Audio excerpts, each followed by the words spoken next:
A paz do Senhor Jesus, meus queridos amigos e irmãos em Cristo, aqui do canal Embaixadores de Cristo, Estudos Bíblicos.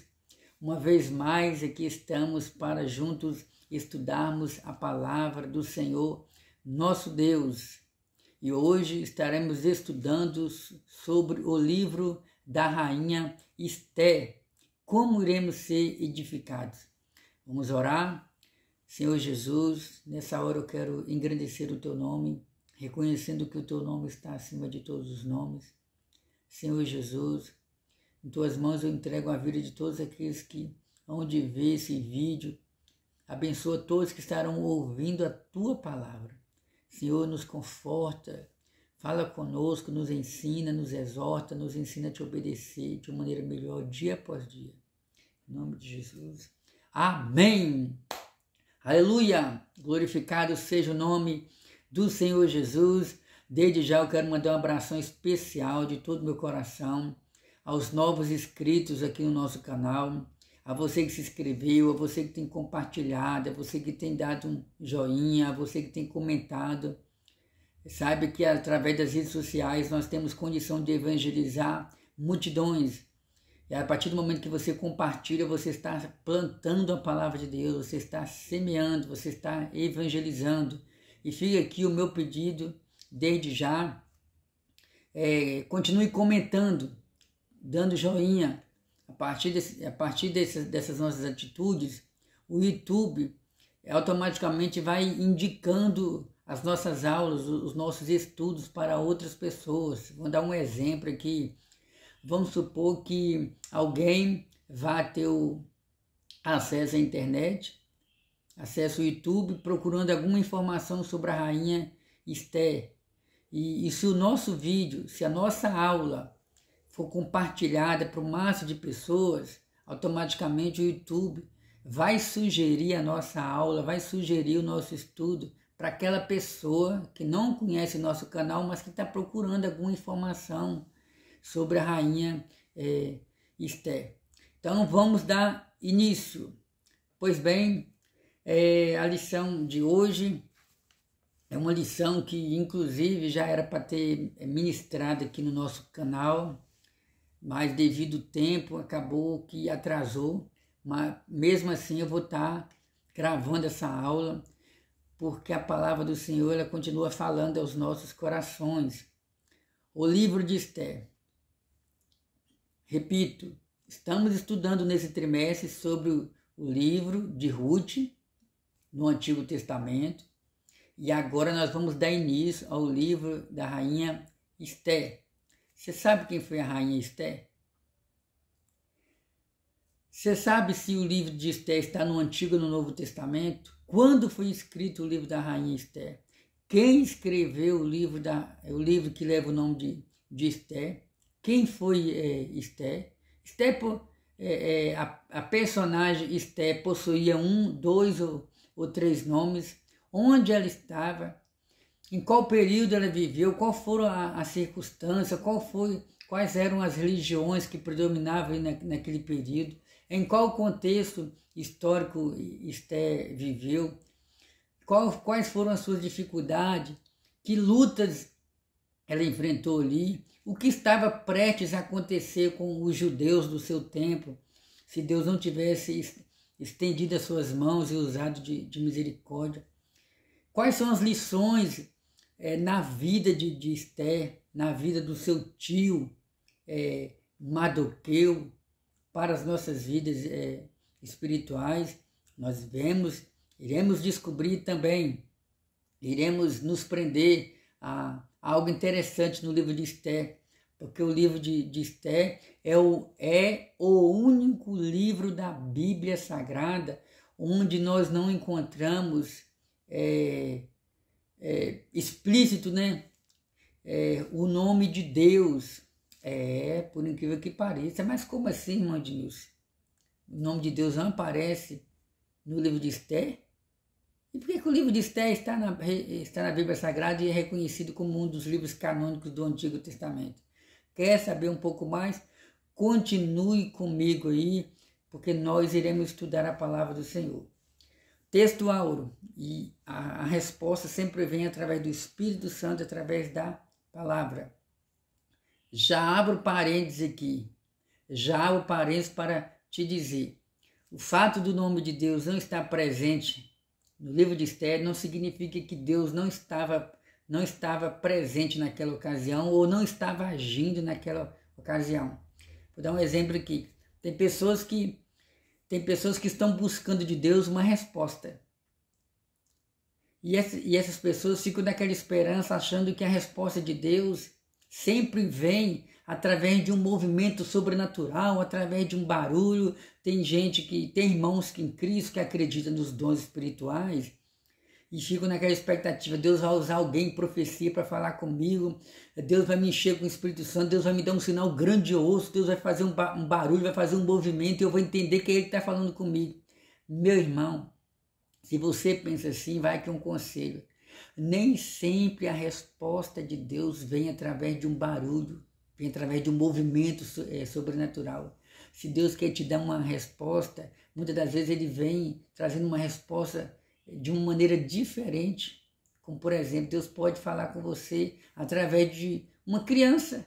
Às vezes você está esperando uma resposta de Deus, de repente você se depara com uma criança na igreja, no ponto de ônibus, na rua. De alguma forma Deus vai estar trazendo o sinal para você. Você quer dar um exemplo? Eu vou citar aqui para você aqui. Conta-se uma história, ou me parece que eu li esse testemunho em um folheto bíblico. Um pastor estava precisando de uma resposta de Deus. Uma resposta de Deus. E uma vez, esse pastor andando pela rua, ele se deparou com um rapaz que trabalhava de engraxante, engraxava sapato. E o rapaz ofereceu o serviço dele, o pastor aceitou, sentou na cadeira, e o rapaz então, e o engraxante então dobrou os joelhos e começou a engraxar o sapato do pastor. E o pastor então perguntou para aquele rapaz, né? Por que ele engraxava o sapato dele ou por que ele engraxava o sapato das pessoas sempre de joelho. O rapaz simplesmente respondeu, eu faço assim porque de joelho é melhor. Eu engraxo o sapato das pessoas de joelho porque de joelho é melhor. Então o pastor automaticamente entendeu que a resposta de Deus viria a partir do momento em que ele se colocasse de joelho e se humilhasse diante da presença de Deus. Não esqueça, de joelho é melhor. Então as respostas, nem sempre Deus se manifesta da maneira como nós queremos, né? Ai, meu Deus, mas em uma base bíblica tem um exemplo lá do profeta Elias, quando fugiu da rainha Acabe, lembra? Entrou dentro de uma caverna lá, entrou em estado de depressão, ao ponto de desejar até morrer. E Deus então aparece para Elias. Elias, o que fazes aqui? E ali teve manifestações de Deus naquele dia, inclusive um vendaval e assim por diante. Agora não me recordo detalhes daquele texto bíblico. Mas Elias só sentiu a presença de Deus de uma maneira maior, melhor, ou de acordo com a sua necessidade, quando ele escutou uma voz mansa e suave falando ao seu coração. Então Deus ele se manifesta de maneiras diferentes. Deus não está preso. Esqueça. Deus não está preso à minha forma de pensar, nem à sua forma de pensar. Deus é grande, Deus é tão grande, irmão, e não cabe no nosso intelectual, nas nossas emoções. Nós somos pequenininhos, incapazes de entender a grandeza desse Deus. Vamos dar o prosseguimento aqui, porque nós temos muito para aprender. Texto áureo. Porque se de tudo te calares, nesse tempo, socorro e livramento de outra parte virá para os judeus, mas tu e a casa de teu pai perecereis. E quem sabes para tal tempo como este chegastes a este reino. Essa palavra está em Esther capítulo 4, versículo 14. Mais adiante nós vamos entender o porquê dessa palavra. Verdade prática. A perfeita vontade de Deus é nos guiar por caminhos que levam ao cumprimento de seus eternos propósitos. Leitura bíblica em classe, sempre nas pregações ou nos estudos bíblicos, em palestras e assim por diante. Lembrando que sempre temos que ler a Bíblia Sagrada. Vai pregar? Leia a palavra de Deus. Vai ministrar um estudo? Leia a palavra de Deus, porque nossa vida deve ser baseada naquilo que Jesus nos diz. Esther, nossa leitura bíblica está registrada no livro de Esther, capítulo 1, do versículo 1 ao 9. E sucedeu nos dias de Assuero, e este é aquele Assuero que reinou desde a Índia até a Etiópia, sobre 127 províncias. Naqueles dias, assentando-se o rei Assuero sobre o trono do seu reino, que está na fortaleza de Suzã. No 3º ano de seu reinado, fez um convite a todos os seus príncipes e seus servos. O poder da Pérsia e Média e os maiores senhores das províncias estavam perante ele, para mostrar as riquezas da glória do seu reino e o esplendor da sua excelente grandeza, por muitos dias, a saber, 180 dias. E acabados aqueles dias, fez o rei um convite a todo o povo que se achou na fortaleza de Suzã, desde o maior até o menor, por 7 dias, no pátio do jardim do Palácio Real. As tapeçarias eram de pano branco, verde, azul, celeste, pendentes de cordões de linho fino e púrpura, e argolas de prata, e colunas de mármore. Os leitos eram de ouro e de prata, sobre um pavimento de porfiro e de mármore, e de alabastro e de pedras preciosas. E dava-se de beber em vasos de ouro, e os vasos eram diferentes uns dos outros, e havia muito vinho real, segundo o estado do rei. E o beber era por ele feito sem que ninguém forçasse a outro, porque assim o tinha ordenado o rei expressamente a todos os grandes da sua casa, que fizesse conforme a vontade de cada um. Também a rainha Vastes fez um banquete para as mulheres da casa real do rei Assuero. Então, meus amados, no estudo de hoje nós iremos fazer uma espécie de panorama sobre o livro que leva o nome da rainha Esther. É um livro pequeno, estou aqui com essa Bíblia de Estudo Pentecostal, e por graça de Deus, estou aqui com alguns livros para a gente estar meditando se precisar. Tem uma outra Bíblia aqui.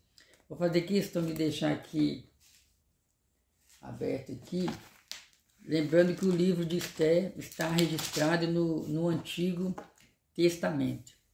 Então nós vamos fazer uma espécie de panorama sobre o livro de Esther, principalmente o que diz respeito a um pano de fundo, ou fundo histórico. Ou seja, nós iremos comentar sobre a história por trás da história do livro da rainha Esther, porque isso é muito importante a gente estar entendendo o livro. Nós não podemos já entrar nos pormenores, porque nós teremos várias lições pela frente e vamos tratar mais detalhe em cada uma dessas lições sobre os capítulos e os versículos do livro de Esther.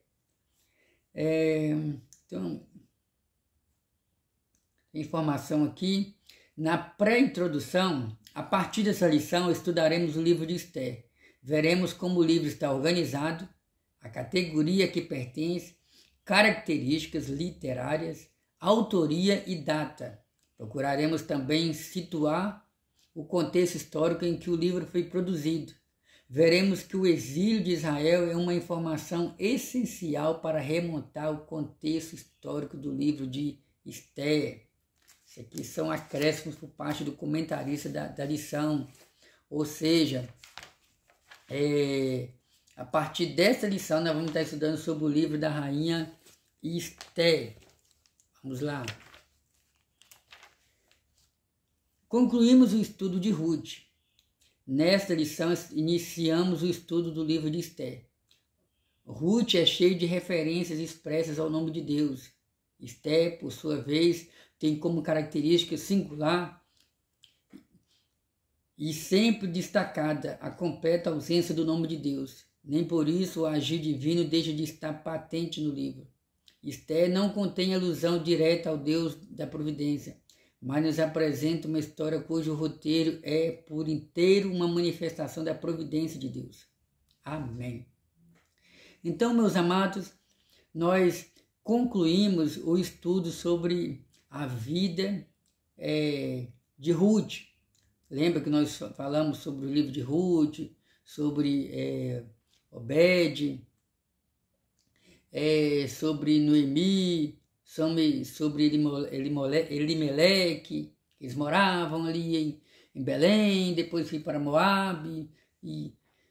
E o livro de Ruth é um livro que fala muito sobre Deus, fala sobre fé, sabe? Fala sobre oração, fala sobre a cultura judaica no que diz respeito ao chamado levirato. E é um livro que começa com sofrimento, onde Noemi teve que sair ali da sua terra natal, ir para Moabe. Lara perdeu o esposo, perdeu os 2 filhos. É um livro que fala sobre lágrimas e sofrimento, mas termina com gozo. A palavra gozo aqui na Bíblia fala de alegria, alegria da alma, regozijo da alma.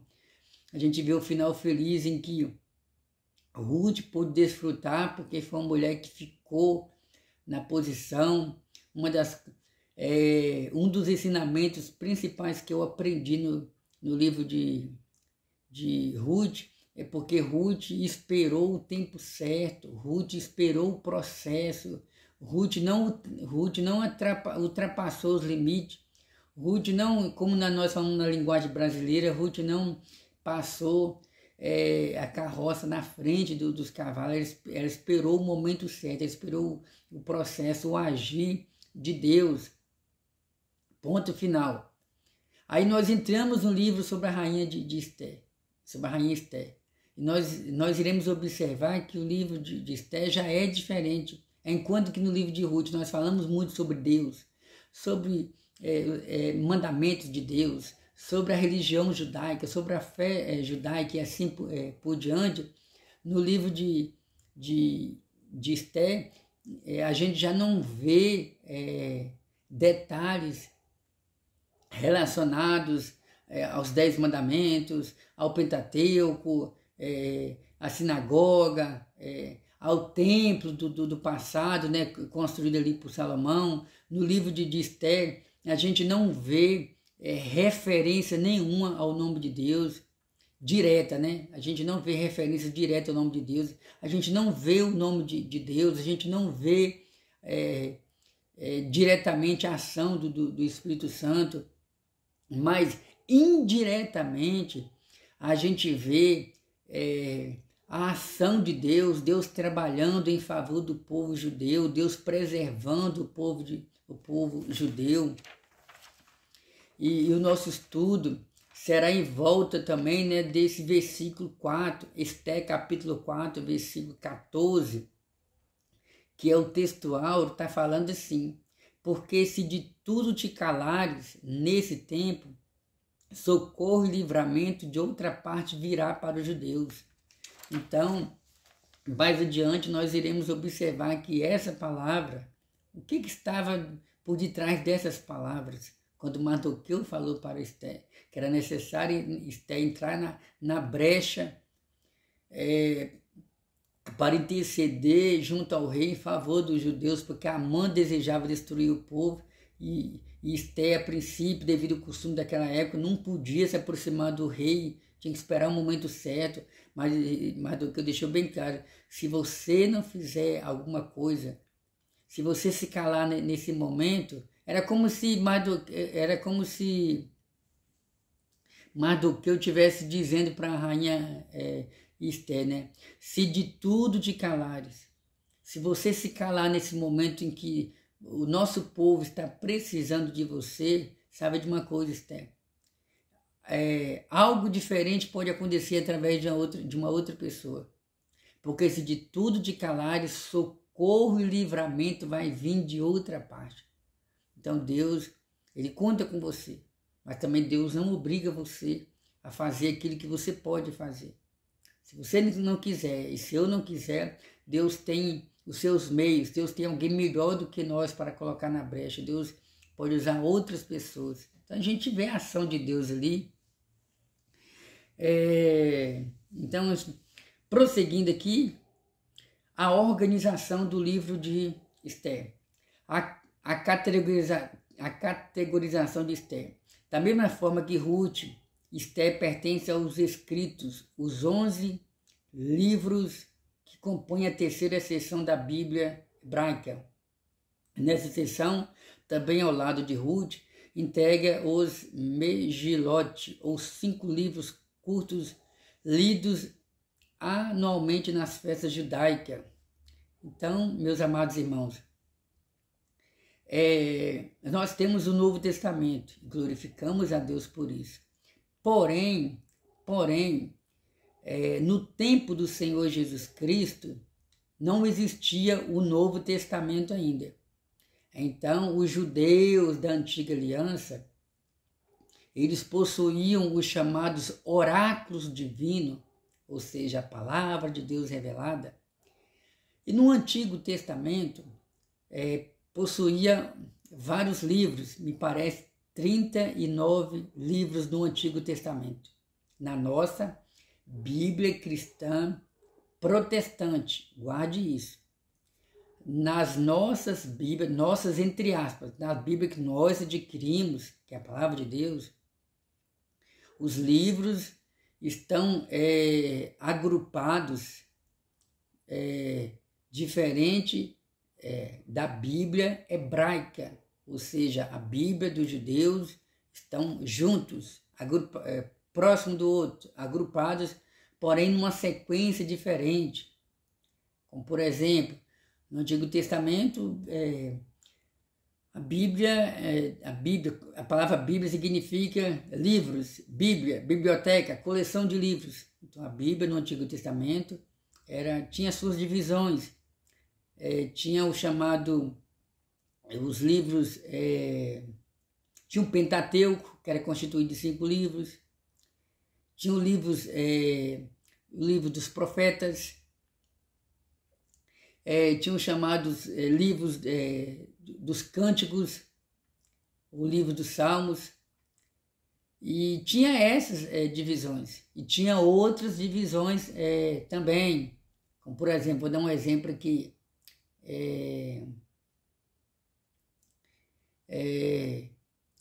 temos os livros que antigamente, antigamente eram 2, aliás, eram 1, aí passaram a ser dividido em 2. Nós vamos ver detalhes sobre isso aí, calma aí.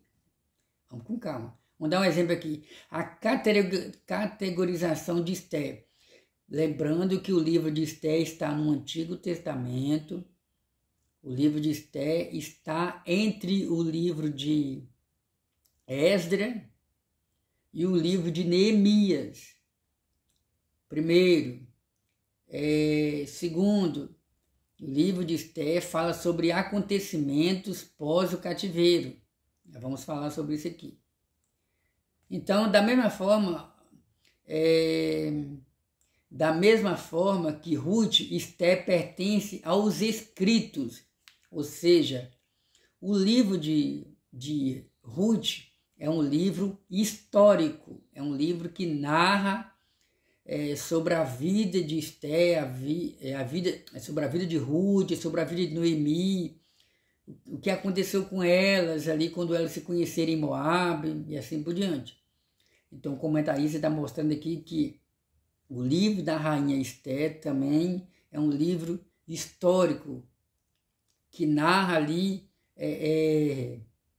um período em que o povo de Israel viveu ali pós o cativeiro na Assíria, pós o cativeiro. Os 11 livros que compõem a terceira seção da Bíblia hebraica, terceira seção, lembra que eu falei que o Antigo Testamento era dividido em 3 classes de livros, em 3 categorias de livros. Então, o livro de Esther também pertence aos escritos, os 11 livros que compõem a terceira seção da Bíblia hebraica. E nessa seção integram também os chamados Megilotes, que são os 5 livros curtos lidos anualmente nas festas. O nosso Deus, ele instituiu, o Deus de Abraão, Isaac e Jacó, ele instituiu várias festas para o povo de Israel, quando eles saíram ali do Egito.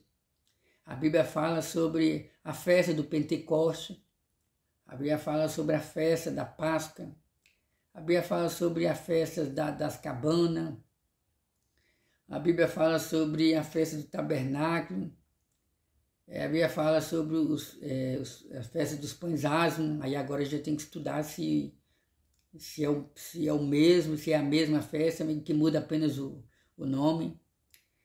E outras festas também, né? O povo judeu é um povo que gosta de festa até nos dias de hoje. Jesus gostava de festa, Jesus gostava de participar da festa, porque Jesus ele era judeu. E nessas festas, meus amados irmãos, dependendo da festa, existia um livro específico para ser lido no dia daquela festividade ali realizada pelos judeus. E o comentarista ele faz questão de dizer que o livro de Ruth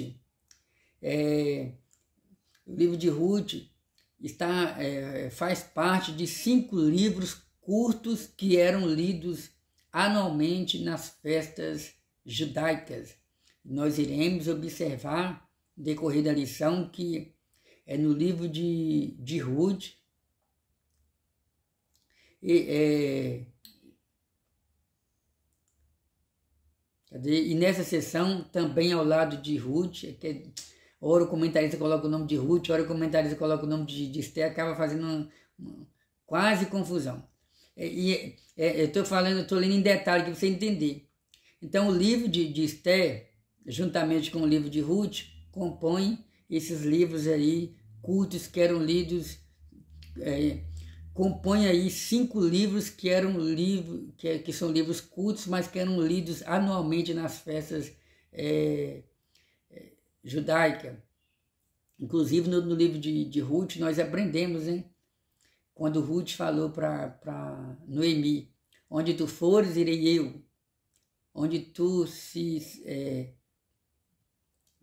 onde tu deitares, sentares, sentarei eu, deitarei eu, repousarei eu. O teu Deus será o meu Deus.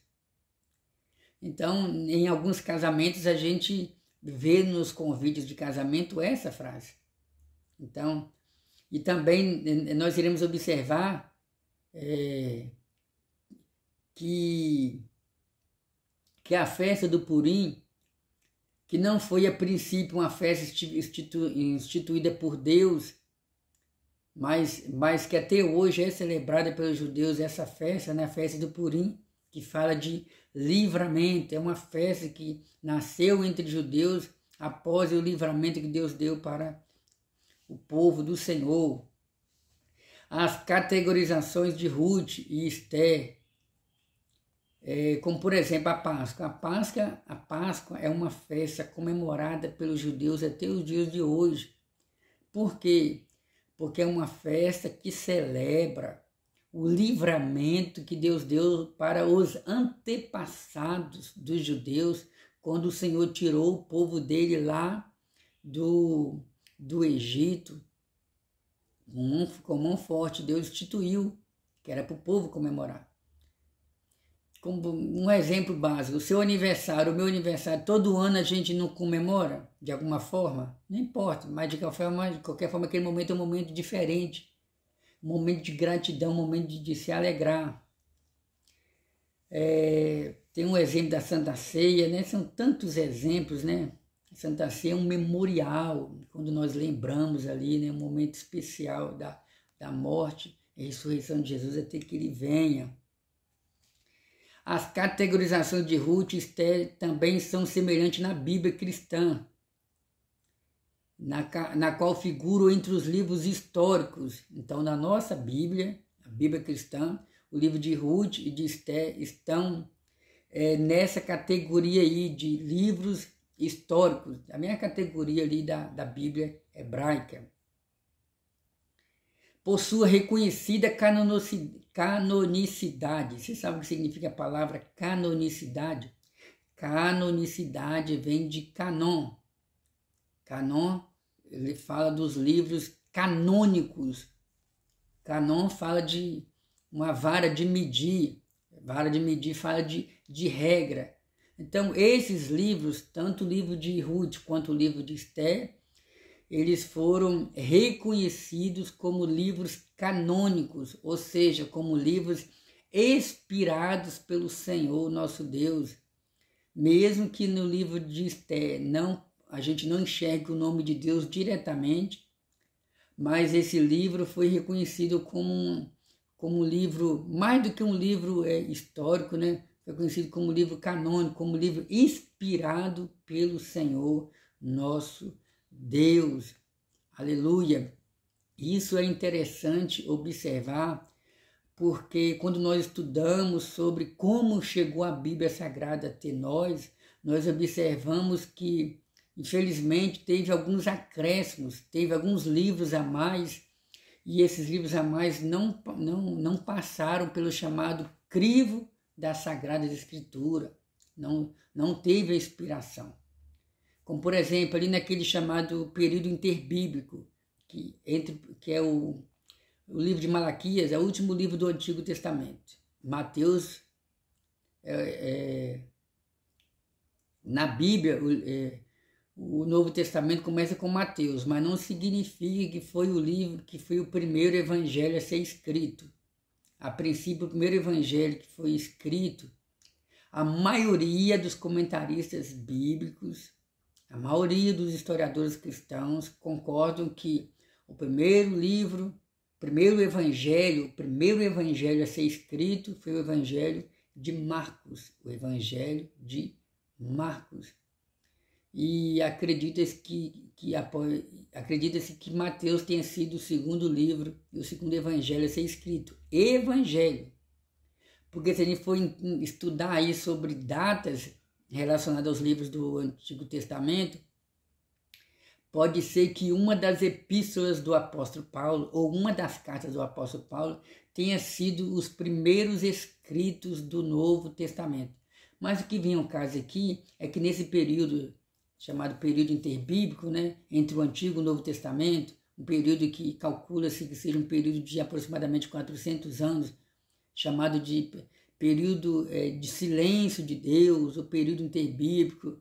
Nesse período aí surgiu vários livros intitulados de livros apócrifos, livros que não foram inspirados por Deus. Também, após os escritos do Novo Testamento, surgiram outras epístolas, outras cartas, onde quem escreveu usou o nome de alguns personagens do Novo Testamento para fazer com que as pessoas que recebessem aqueles escritos reconhecessem que aquelas cartas eram inspiradas pelo Senhor. Mas não eram. Então, canônico são esses livros que estão na Bíblia. Lembrando que a igreja católica, o catolicismo romano, eles, o que difere a Bíblia deles das Bíblias protestantes é apenas esse detalhe, porque eles, na Bíblia católica, tem esses livros apócrifos, a qual eles consideram como livros também inspirados. Mas não são livros inspirados como palavra de Deus. São literaturas históricas que servem para nos ajudar a entender principalmente o que aconteceu ali nesse período chamado período interbíblico. Quer saber um pouco mais? Leia o livro do profeta Daniel, capítulo 11. Vamos lá.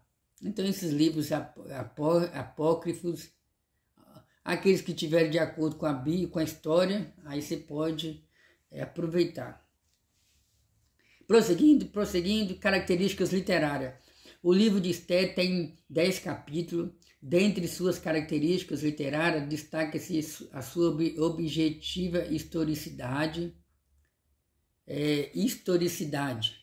Como já falamos, o livro de Esther é um livro histórico que nós iremos observar por que se destaca essa historicidade. Porque a partir do momento que contamos uma história, como por exemplo, os historiadores, quando vão citar uma história, eles fazem questão de falar onde se passou aquela história, quem estava reinando, quem era o imperador, quem era o governador, quem era o prefeito, quem era o líder religioso, quais eram os grupos que se destacam ali.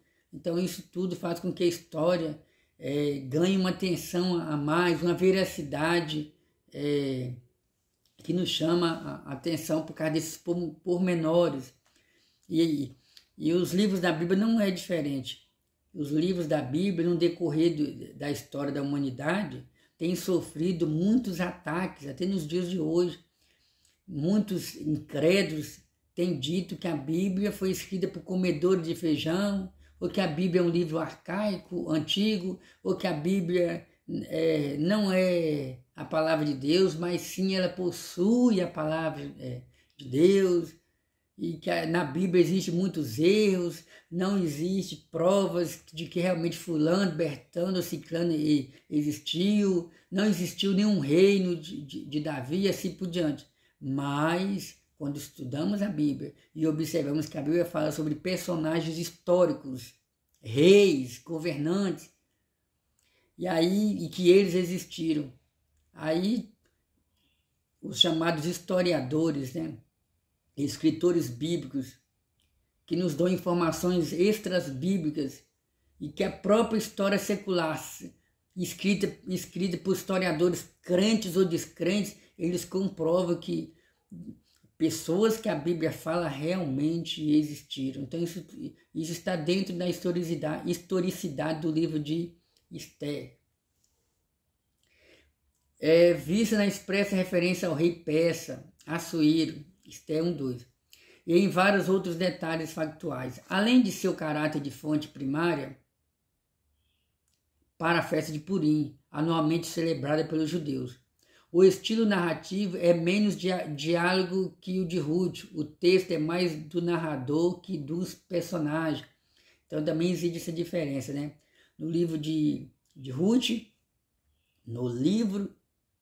Ruth, a gente vê bastante diálogo entre Noemi, entre sua nora Ruth, entre sua outra nora Órfã, que ficou ali em Moabe, Noemi se relacionando ali com os judeus em Belém. Então o livro de Ruth se destaca também por esses detalhes. O comentarista faz questão de dizer: o estilo narrativo é menos diálogo que o de Ruth. Ou seja, o escritor, o narrador do livro de Esther, ele faz questão de narrar os acontecimentos sem dar destaque a falas entre os personagens ali. E a gente vamos observar isso, diferente do livro o livro de Esther, o comentarista, aliás, o escritor do livro da rainha Esther, narra os acontecimentos, faz questão de narrar, mas não dá detalhe entre as falas, entre as falas dos personagens, os relacionamentos. A gente vê pouco isso, enquanto que no livro de Ruth, a gente vê muito desse relacionamento ali, do diálogo entre os seus personagens. Autoria e data. O autor de Esther é desconhecido. Muitos estudiosos consideram que o livro foi escrito por um judeu que viveu na Pérsia, pelo fato de o autor demonstrar amplo conhecimento da cidade de Suzã e de sua estrutura, e de importantes documentos do Império Persa, considerado essa possível autoria e algumas evidências internas que dizem que o livro seja datado ainda no século IV, por volta do século 460 a.C., logo após a morte de Assuero. Deixa eu dar uma... não falar mais adiante. Então, acredita-se que o livro seja datado ainda no século, por volta do 460 a.C., logo após a morte de Assuero, ocorrida em 465 a.C. Outro fator levado em conta para essa datação é de ordem linguística. O autor emprega algumas palavras persas em meio ao hebraico, mas não fez algum uso de expressões originárias do grego, o que revela um estilo anterior à ascensão da Grécia sobre a Pérsia que se deu com Alexandre o Grande. Então, meus amados, autoria e data, a Bíblia não fala exatamente quem escreveu o livro de Esther. Da mesma forma que no Novo Testamento, a carta aos Hebreus, nós não sabemos quem foi o escritor, mas sabemos que foi alguém que servia a Deus, que conhecia muito bem o costume dos judeus, se referindo à carta aos Hebreus. E aqui no livro da Rainha Esther, nós não sabemos exatamente quem escreveu. Existem suposições, existe possibilidade. Alguns acreditam que quem escreveu o livro de Esther foi alguém que conhecia muito bem a Pérsia, os costumes da Pérsia. Olha só. Muitos estudiosos consideram que o livro foi escrito por um judeu que viveu na Pérsia. Vocês se recordam que a Pérsia derrotou a Babilônia? Lembra ali de Daniel capítulo... parece que é Daniel capítulo 2. Deixa eu ver se eu encontro aqui.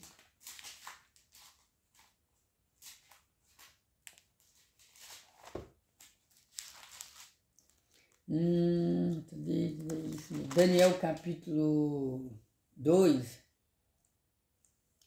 Daniel capítulo 2 fala sobre o sonho de Nabucodonosor, que ele viu uma estátua e a cabeça de ouro. Então, Babilônia mandava ali.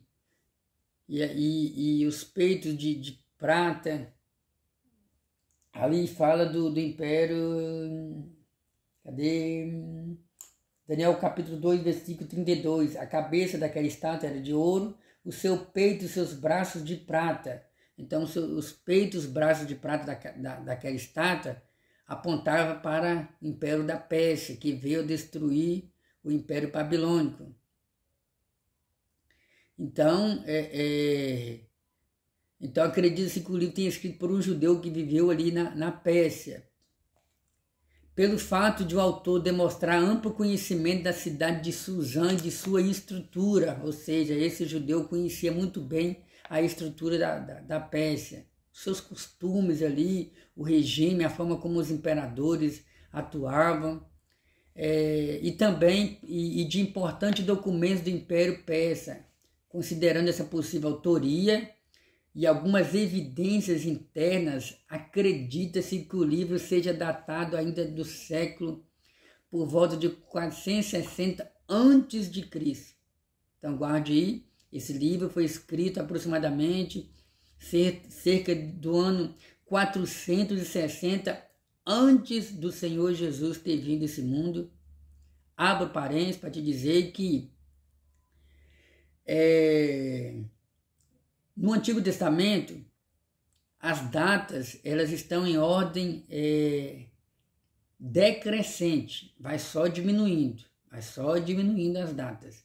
E a partir de Cristo, as datas vão sendo crescentes, vão só crescendo. Como, por exemplo, estamos aproximadamente 2000 anos depois de Cristo. Então, você vê aqui. Logo após a morte de Assuero, então acredita-se que o livro foi escrito logo após a morte de Assuero, ocorrido em 465 depois de Cristo.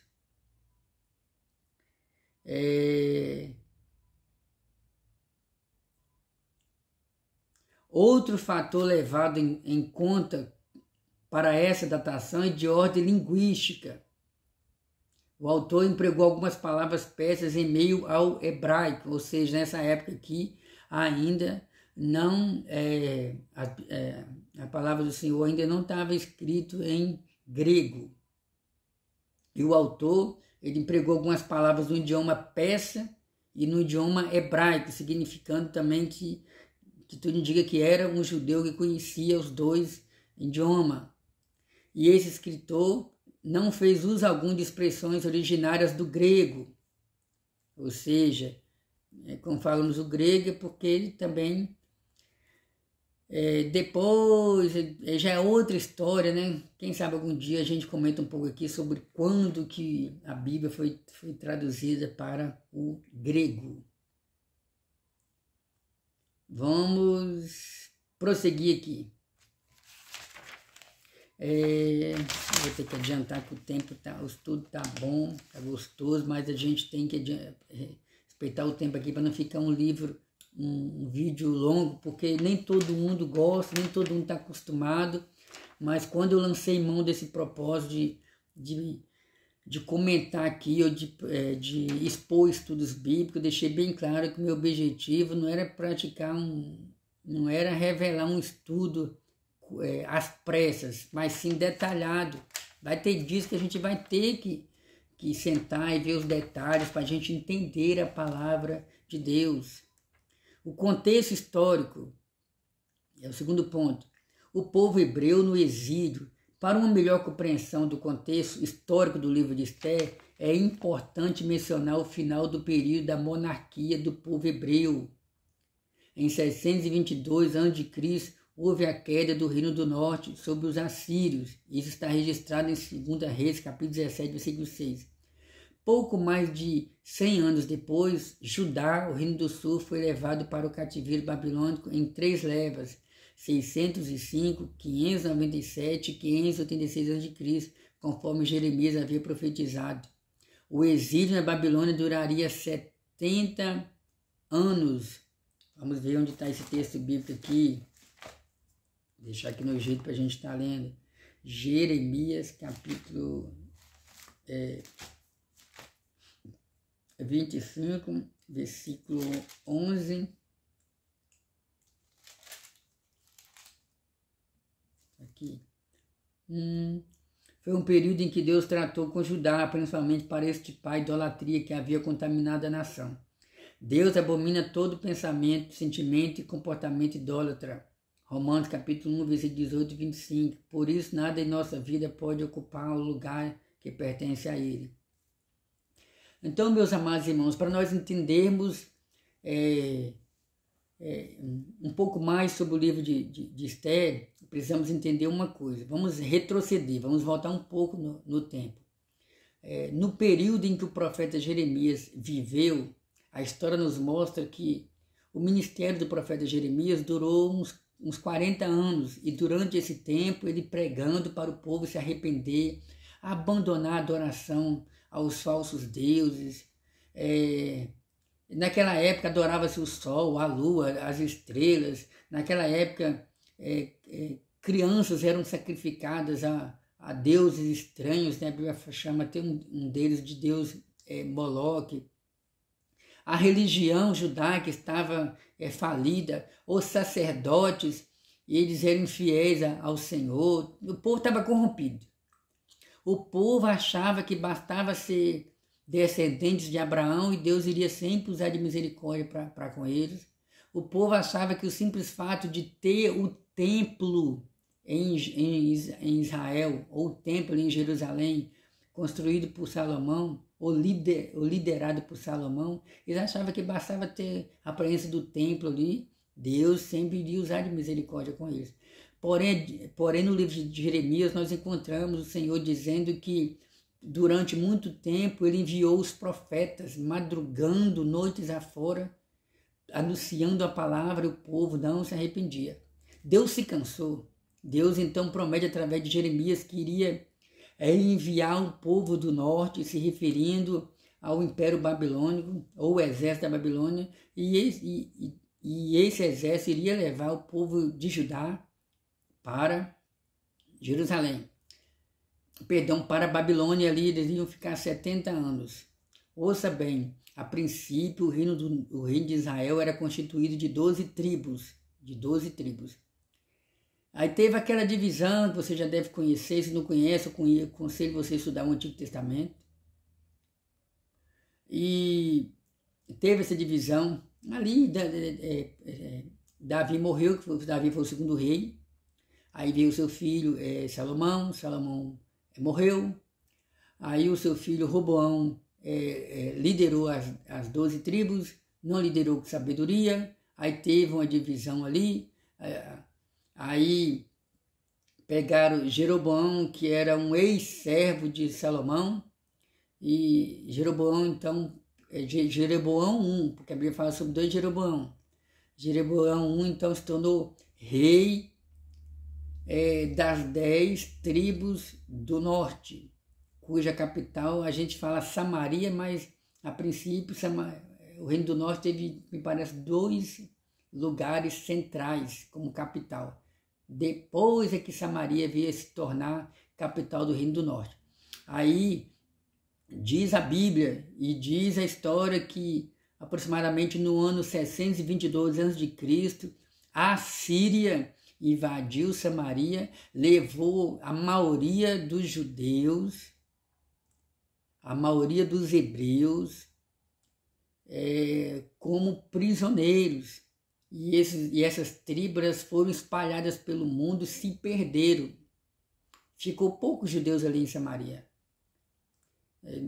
Nós até falamos um pouco mais sobre essa mistura dos samaritanos no outro vídeo. Uma outra aula que nós demos recentemente aqui, que me parece que foi sobre o livro do profeta Daniel. Aí, meus amados irmãos, aproximadamente 120 anos depois desse acontecimento, chegamos aqui em Jeremias. Aí o exército da Babilônia invadiu Jerusalém e levou essas 2 tribos do Reino do Sul para Babilônia. E ali eles ficaram 70 anos, porque Deus falou que eles iriam ficar 70 anos em Babilônia. A intenção do Senhor era arrancar de dentro deles a chamada idolatria. Porque se tem uma coisa que Deus detesta, é a idolatria. Devemos tomar muito cuidado. Tem pessoas que, infelizmente, adoram o esposo, adoram a namorar, a esposa, adoram o noivo, a noiva, adoram o filho, colocam coisas e pessoas, objetos, personalidade no seu coração acima de Deus.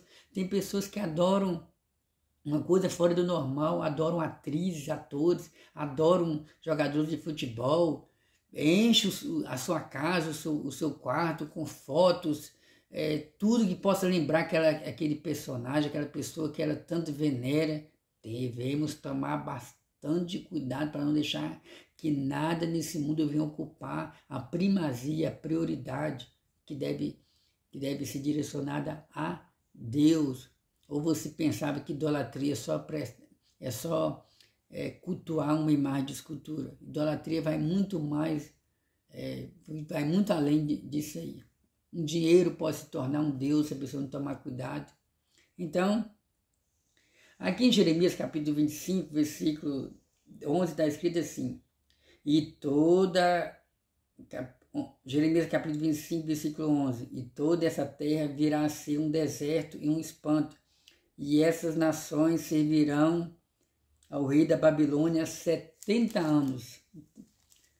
Então, e tem outros textos bíblicos que falam sobre esse período também de 70 anos, certo? O fim do exílio. Aí Daniel leu as profecias de Jeremias, orou, pediu, falou com o Senhor: Senhor, 70 anos já se cumpriram, Senhor, nos tira daqui, perdoa os nossos pecados. Está lá no livro de Daniel. O fim do exílio. Ao mesmo tempo em que julgava Judá por sua idolatria, o Deus eterno, juiz de toda a terra, exerceu o seu justo juízo sobre a Babilônia por sua iniquidade. Babilônia também iria sofrer as consequências. Jeremias capítulo 25, versículo 12. Acontecerá, porém, que, quando se cumprirem os 70 anos, visitarei o rei da Babilônia e essa nação, diz o Senhor, castigando a sua iniquidade, e a terra dos caldeus, farei deles um deserto perpétuo. Então, da mesma forma que a Bíblia fala que Deus usou Nabucodonosor, e Deus e os profetas falaram que Deus chamava Nabucodonosor de meu servo no que diz respeito a ele fazer o que Deus queria.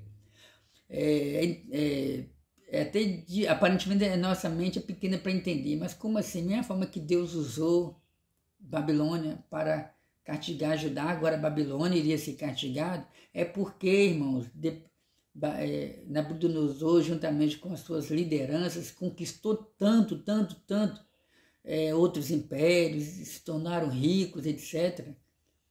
E eles chegaram ao ponto de pensar que tudo aquilo que eles haviam conquistado, principalmente Nabucodonosor, ele achou que foi através do seu braço, da sua força, da sua sabedoria, não dava glórias ao nome do Senhor.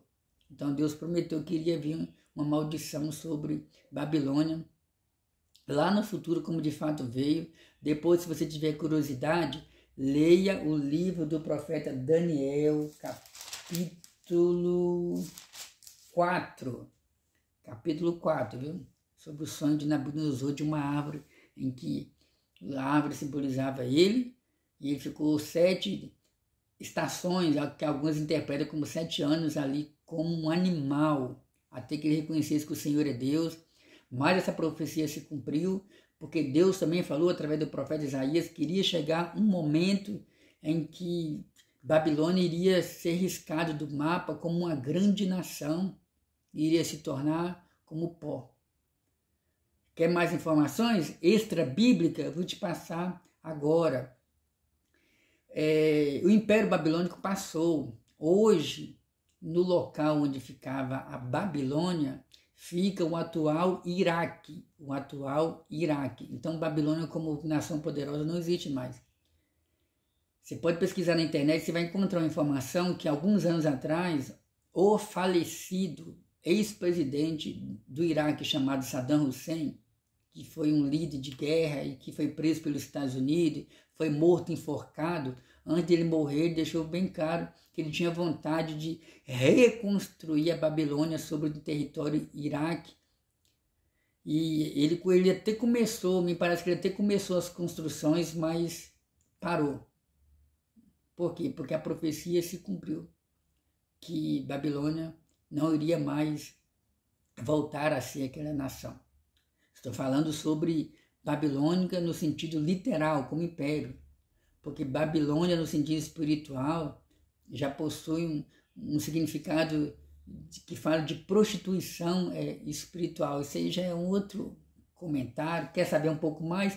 Leia o livro do profeta, leia o livro de Apocalipse, capítulo 17, capítulo 18, aí você vai saber um pouco mais sobre essa Babilônia. E a palavra de Deus após o exílio. Então já falamos sobre o fim do cativeiro. Porque são tantas informações para a gente estar conhecendo o livro de Esther, a história por detrás da história, que isso é muito interessante. Nós estamos estudando um livro, irmão, nós estamos estudando sobre um livro, sobre uma história que aconteceu aproximadamente cerca de 2.500 anos atrás.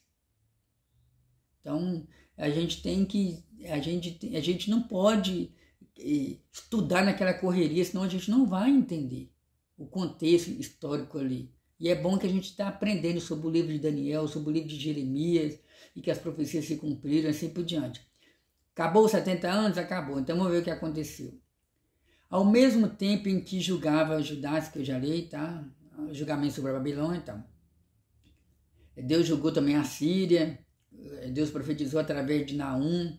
Está lá no livro de Naum, capítulo 1, versículo 2 e 3. Deus julgou a Síria devido ao que eles fizeram com o Reino do Norte. Aí vem. Em 539 anos de Cristo, Ciro venceu os babilônicos e anexou seu território à Pérsia. Lembra? Em Daniel capítulo 5, depois você lê, se você tiver interesse, vou botar aqui, ó.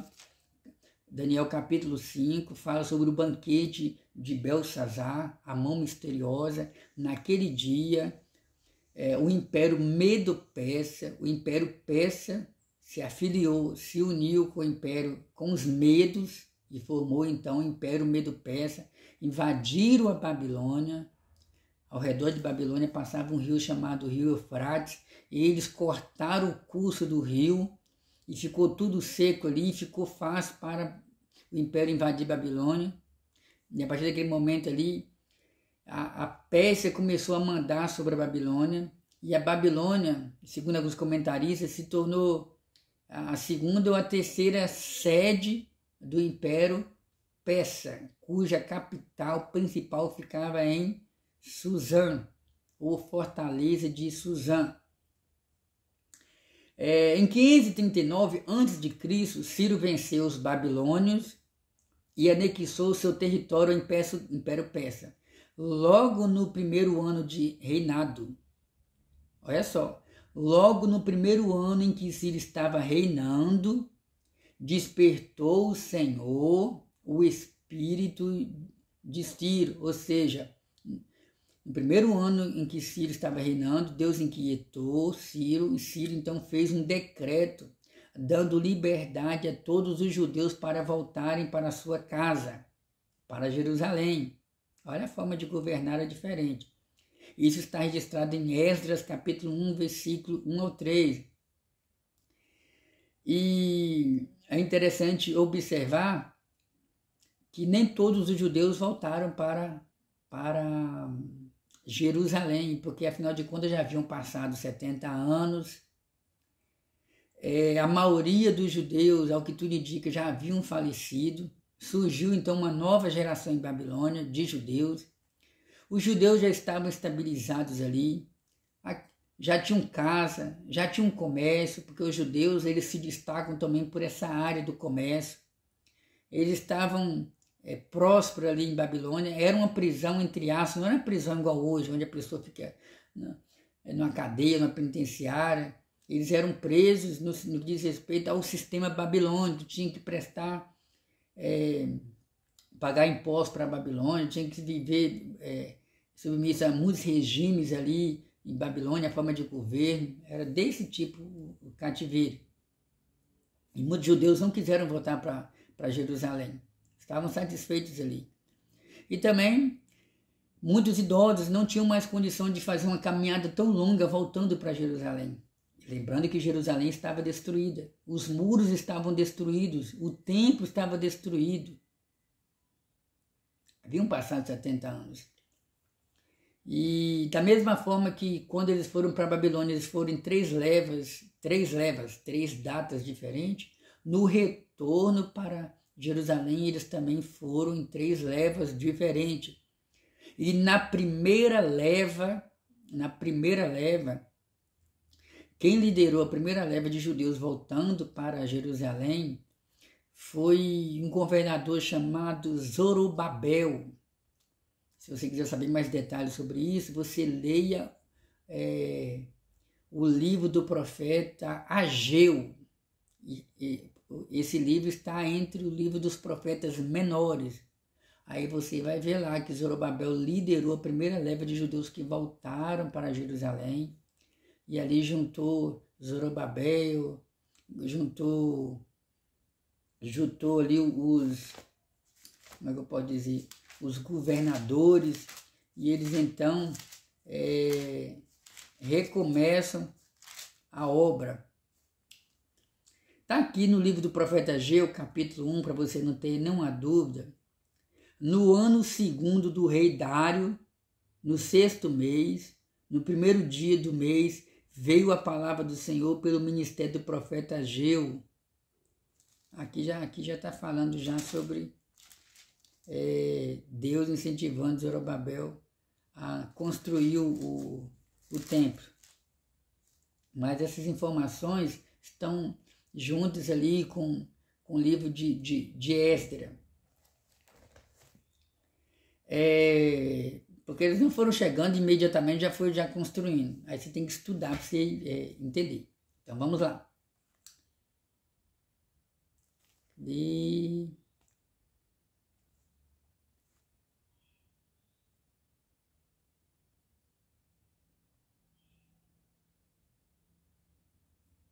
Estima-se que mais de 1 milhão de judeus viviam na região da Babilônia. Vamos lá, propósito e mensagem. A providência divina. O principal propósito do livro de Esther é registrar o cuidado providencial de Deus com o seu povo.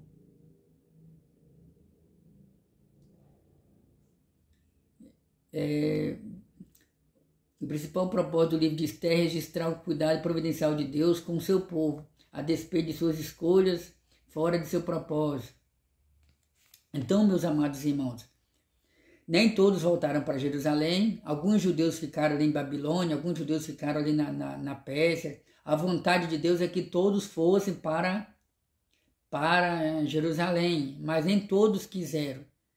E devido a esse grupo que permaneceu ali na Pérsia, infelizmente, eles correram até risco de serem mortos no tempo ali da rainha Esther.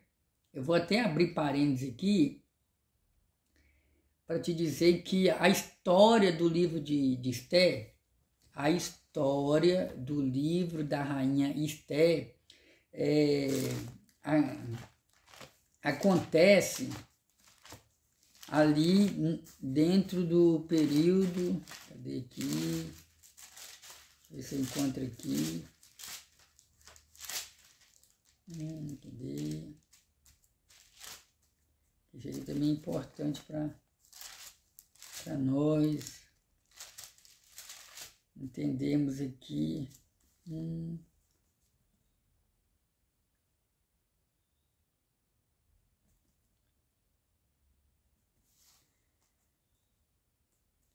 Cadê? Aqui. Quando que aconteceu ali a história de Esther? Segundo o comentarista da Bíblia de Estudo Pentecostal, entre os capítulos 6 e 7 do livro de Esdras, guarda aí, entre os capítulos 6 e 7 do livro de Esdras, há um intervalo de cerca de 60 anos. Tá vendo aí, interessante? Porque tem gente que, infelizmente, muitos de nós lê a Bíblia e pensa que os acontecimentos ali aconteceram um dia após o outro. E às vezes, de um versículo para o outro, existe um intervalo de muitos anos.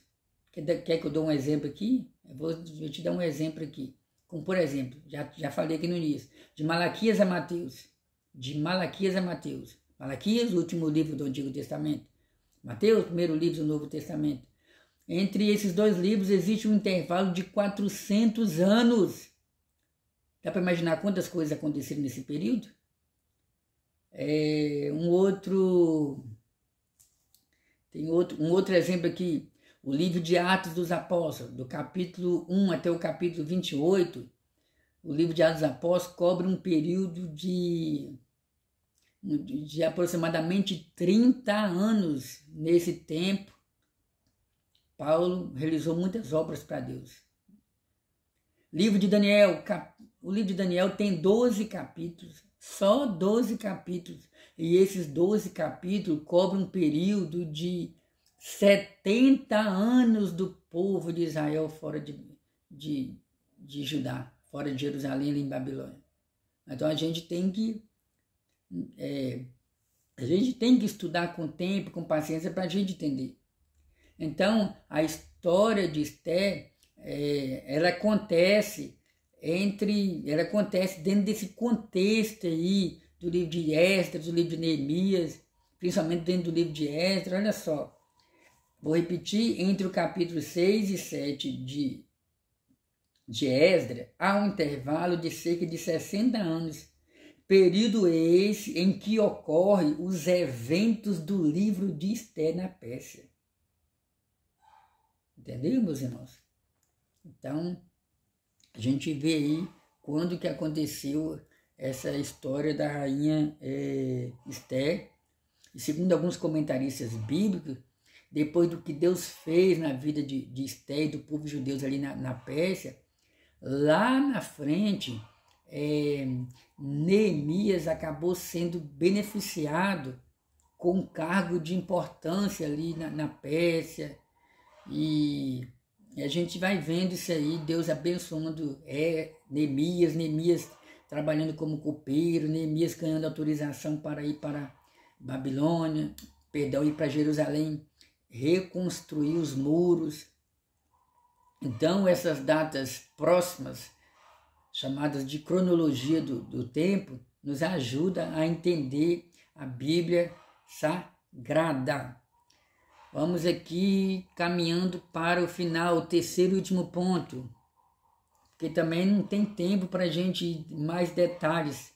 São estudos bíblicos que muitas vezes a gente tem que gravar várias aulas para a gente estar entendendo. É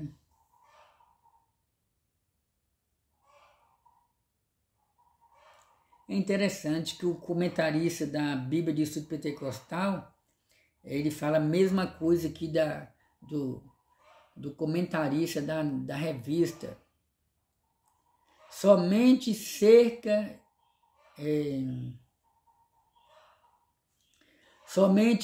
de 50 mil voltaram para Jerusalém no primeiro grupo liderado por Zorobabel. Isso aí está em Esdras capítulo 1, versículo 5. Vou repetir. Somente cerca de 50 mil voltaram para Jerusalém no primeiro grupo liderado por Zorobabel. Esdras capítulo 1, versículo 5. Alguns falam Esdras, outros falam Esdras. Esdras capítulo 2, versículo 64, 65. No segundo ano do reinado de Ciro, no ano 538 depois de Cristo. Esse período da história é narrado do capítulo 1 ao capítulo 6 do livro de Esdras. Esse período da história é narrado do capítulo 1 ao capítulo 6 do livro de Esdras. Entre o capítulo 6 e o capítulo 7 há um intervalo de aproximadamente 60 anos. É na segunda metade, ouça bem, é na segunda metade desse período que se passam os fatos do livro de Esther. É na segunda metade, ou seja, depois dos 30 anos, que se passam os fatos do livro de Esther. Quando? 483 a 473 antes de Cristo. Propósito e mensagem, a providência de Deus. O principal propósito do livro de Esther é registrar o cuidado providencial de Deus com o seu povo, a despeito de suas escolhas fora de seu propósito. Ao decidirem permanecer na Babilônia sob os domínios do Império Persa, os judeus olharam para estabilidades que imaginavam ter conquistadas, não apenas no aspecto econômico, mas também cultural, social e religioso. Os persas tinham fama de benevolência com os povos que dominavam, principalmente quanto à liberdade religiosa. 2. Uma falsa estabilidade, ou seja, os judeus achavam que estavam tudo bem com eles ali na Pérsia. De repente você sabe o que aconteceu, imagina, e se não souber vai saber no decorrer das lições.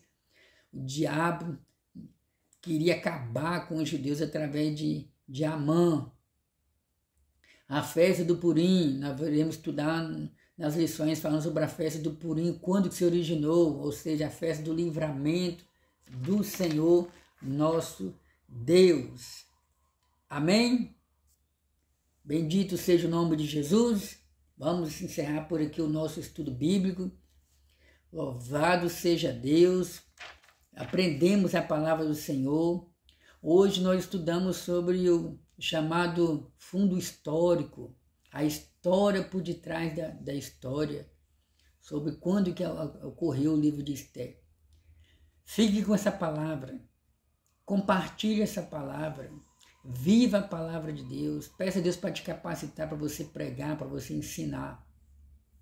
Se você gostou desse estudo bíblico, se você sentiu que Deus falou com você, se você sentiu que você foi edificado, comente aqui embaixo, compartilhe essa palavra e seja um missionário. Deus, em nome de Jesus, obrigado por esse estudo bíblico. Deus, em nome de Jesus, obrigado, Senhor, porque o Senhor nos alimentou. Pai, em nome de Jesus, eu entrego em tuas mãos todos aqueles que irão ver esse vídeo, ouvir essa palavra. Perdoa os seus pecados, escreve seus nomes no livro da vida, cuide das suas famílias. Obrigado, Senhor, pela revelação da tua palavra, em nome de Jesus. Amém. Um abraço do seu amigo e irmão em Cristo, Edmilson. Escreve aqui de qual cidade você é, se você é cristão, se você não é cristão, se você frequenta alguma igreja, qual o nome dessa igreja, qual o nome do seu pastor. E nós estaremos aqui orando por você, em nome de Jesus.